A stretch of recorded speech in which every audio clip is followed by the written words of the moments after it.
caros alunos. Vamos continuar com exercícios de convergência de séries numéricas.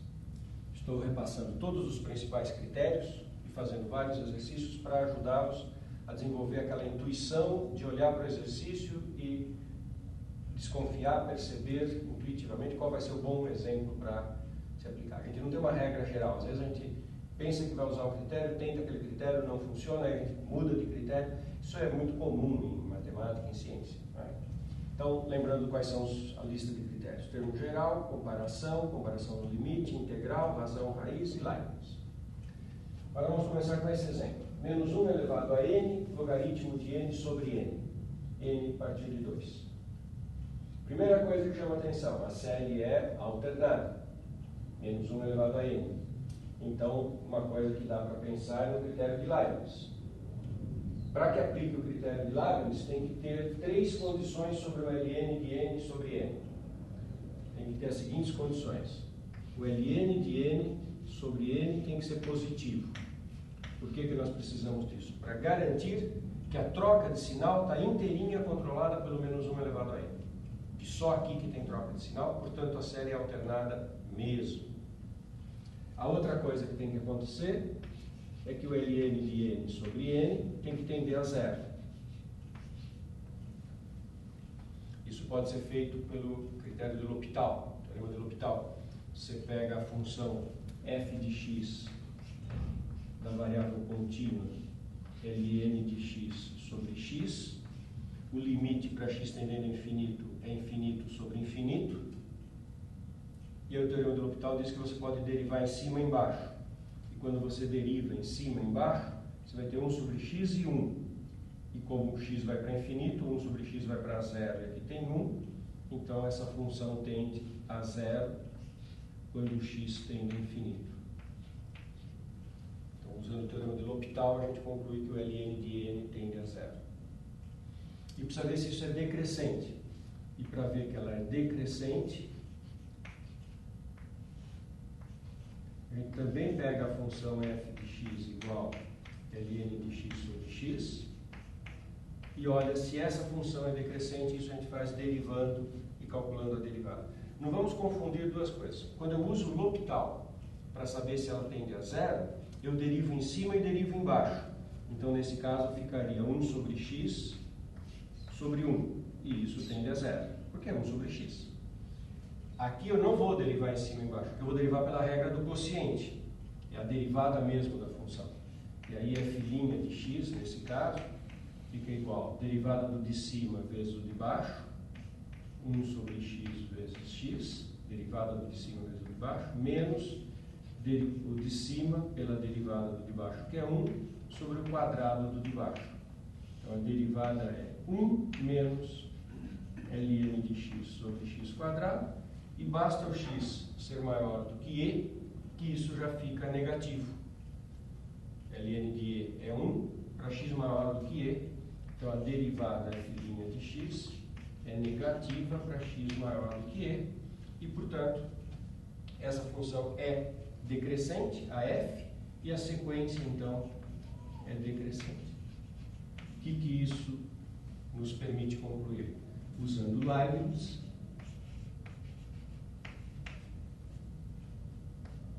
nós concluímos que a série alternada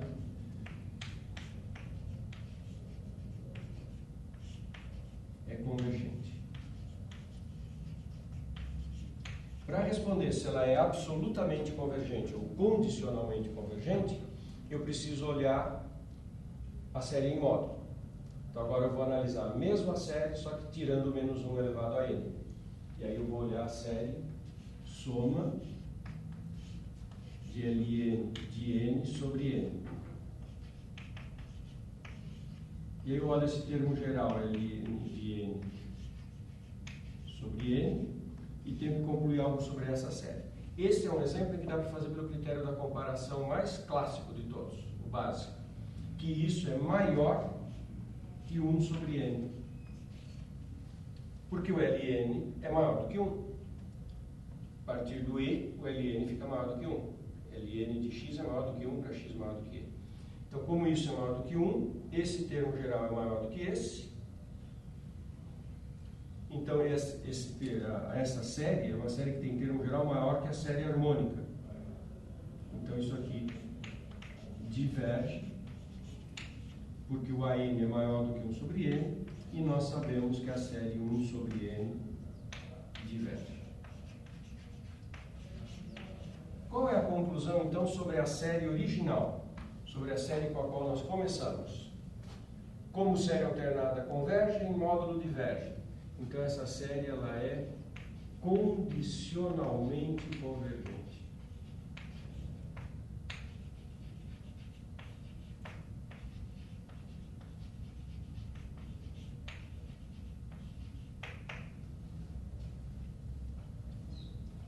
Ok, tudo claro? Legal. Vamos em frente. Séries em que eu posso usar critério da razão e da raiz. Eles são muito parecidos.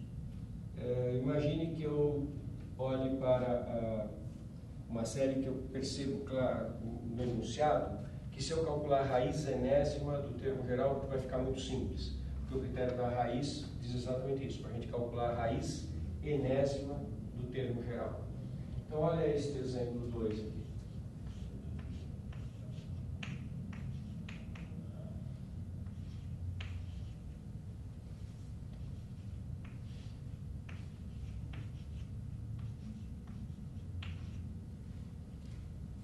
Três elevado a décima sobre n elevado a 10. Desculpe, 3 elevado a n sobre n elevado a 10. É um termo geral que, se eu calcular a raiz enésima, fica muito simples o termo geral. Na verdade, esse termo geral aqui, se você analisar com bastante cuidado, você vai poder ver que ele não vai para zero. Mas se eu não fizer essa análise, se eu fizer essa análise previamente, eu já concluo que diverge. Mas posso não enxergar isso claramente, então eu faço a raiz n do A índice n. Isso é a raiz n de 3 elevado a n sobre n elevado a 10. Isso é igual a raiz n de 3 elevado a n, raiz n de n elevado a 10. Raiz n de 3 elevado a n é 3. Isso aqui é raiz n de n elevado a 10. Acontece que raiz n de n tende a 1. Então, quando o n tende a infinito, isso tende a 3. Porque isso aqui, raiz n de n vai tender a 1, elevado a décima vai tender a 1. E 3 é maior do que 1. E o critério da razão nos diz o seguinte: quando o raiz n de an tende para um cara maior do que 1, automaticamente eu sei que essa série diverge. Uma outra maneira de fazer seria mostrar preliminarmente que o termo geral não vai a zero e usar o critério do termo geral. É isso que eu estou querendo discutir com esse exercício. Você tem várias maneiras de olhar, às vezes mais de um critério se aplica e a gente tem que ir buscando achar o caminho que dá mais certo para cada exemplo. E boa solução é aquela que a gente consegue fazer, né? Não existe solução melhor que a outra. Boa solução para um exercício é aquela que a gente acerta. Ok? Vou fazer mais um exemplo.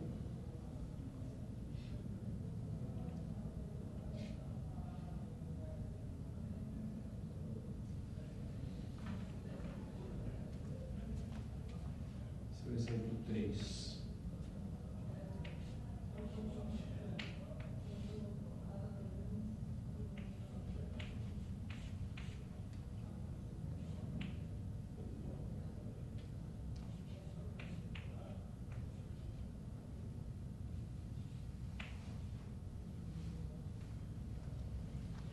Olha para esse exemplo 3. Fatorial de 2n, n fatorial ao quadrado no denominador e um 5 elevado a n no denominador. Não é óbvio que o termo geral vai para zero. Não dá para transformar em variável contínua, porque a gente não tem fatorial de variável contínua. Então, todos aqueles critérios que usam variável contínua, eu não vou conseguir fazer. Então, esses anteriores em que a gente chamou o n de x, seja para usar Leibniz, seja para usar provável decrescimento, o critério da integral, que eu vou exemplificar num outro momento. Esses todos que eu tenho que transformar em variável x não são aplicáveis. Por que eu vou pensar no critério da razão nesse caso? Porque se eu fizer o limite para n tendendo a infinito de a índice n mais 1 sobre a índice n, vai ter um monte de fatoriais calculado no n mais 1 e fatorial calculado em n. E pela natureza do fatorial, essas coisas são muito canceláveis. Então é de se esperar que se eu fizer isso com essas sequências, com os termos gerais dessa sequência, vai haver um cancelamento interessante. E é exatamente isso que vai ocorrer e é por isso que vai dar certo usar o critério da razão. Então, é isso que a gente tem que fazer, o limite para n tendendo ao infinito de um termo da sequência pelo termo anterior. Vai ficar uma expressão grande no começo que depois vai ser simplificada. É o quociente de. Vou escrever com bastante atenção esse quociente para não fazer confusão. O termo de índice n mais 1. Então, quando eu ponho aqui no lugar do n mais 1, é o fatorial do dobro. Então, começa com o fatorial de 2n mais 2. 5 elevado a n mais 1. E n mais 1 fatorial ao quadrado. Esse n fatorial aqui ao quadrado quer dizer que tem duas vezes esse termo. Dividido pelo termo de índice n. 2n fatorial, 5 elevado a n, e n fatorial ao quadrado. Ele vezes n. Complexa a expressão, mas vai simplificar muito. Olha como que eu vou reescrever isso e como que vai ficar simples. Seu limite para n tendendo ao infinito, e eu vou escrever de uma forma mais desenvolvida. Vamos lá. 2n mais 2 fatorial, eu vou escrever assim: 2n mais 2, 2n mais 1, 2n fatorial. Usei aquela propriedade básica do fatorial, que se você tem fatorial de um número, fatorial de 10, pode fazer 10, 9, 8 fatorial. Eu diminuí, isolei o 2n mais 2, diminuí 1, diminui mais 1 e parei no fatorial. Por que eu escrevi desse jeito? Porque eu vou dividir por esse termo e vou multiplicar pelo inverso. Quando eu estiver multiplicando pelo inverso, aqui eu vou ter 2n fatorial no denominador, quando eu puser o inverso. E aí o 2n fatorial vai cancelar com 2n. Aqui eu tenho 5n mais 1, normal. E você está vendo que está n mais 1 fatorial ao quadrado? Eu vou escrever assim: n mais 1, n fatorial. E é isso que está ao quadrado. Quebrei de novo o fatorial, fiz n mais 1 fatorial, eu pus n mais 1 e o fatorial de n. Quando eu estou dividindo por esse e multiplicando pelo inverso, vai ter 5 elevado a n e n fatorial ao quadrado. Cancelamentos. Vários. Olha só. 2n fatorial com 2n fatorial. 5 elevado a n, com 5 elevado a n mais 1, sobra só um 5 aqui. Esse n fatorial ao quadrado cancela com esse n fatorial ao quadrado. E sobra só o n mais 1 ao quadrado. Esse estava ao quadrado, cancelou com esse, e esse também estava ao quadrado, sobrou. Ou seja, sobrou apenas o seguinte: limite para n tendendo a infinito das seguintes expressões: 2n mais 2, 2n mais 1, 5, n mais 1, n mais 1. E esse limite é fácil de calcular. Vamos pensar um pouquinho juntos? 2n mais 2, 2n mais 1, pensa que você fez a distributiva. Qual é o termo de maior grau que tem aqui? 4n2. 2n com 2n, 4n2. Qual é o de maior grau aqui embaixo? 1n2. n com n, n2. Então, quando o n vai para infinito, aqui tem 4n2, aqui tem n2. O n2 vai cancelar. Observe que só estou olhando os termos de maior grau, porque é função racional. é dominada pelos termos de maior grau. Então aqui vai ficar 4n2 sobre n2, que vai para 4, e um 5 aqui embaixo. Então esse limite é igual a 4 quintos. 4 em cima, 5 embaixo. 4 quintos é menor que 1. E o que diz o critério da razão quando o limite do quociente é menor do que 1? Aí o critério da razão afirma que a série é convergente. Então essa série é convergente. Observe que ela é uma série de termos positivos, então ela é absolutamente convergente, mas como ela é positiva, a pergunta nem é tão relevante. Vamos fazer uma pausa por aqui?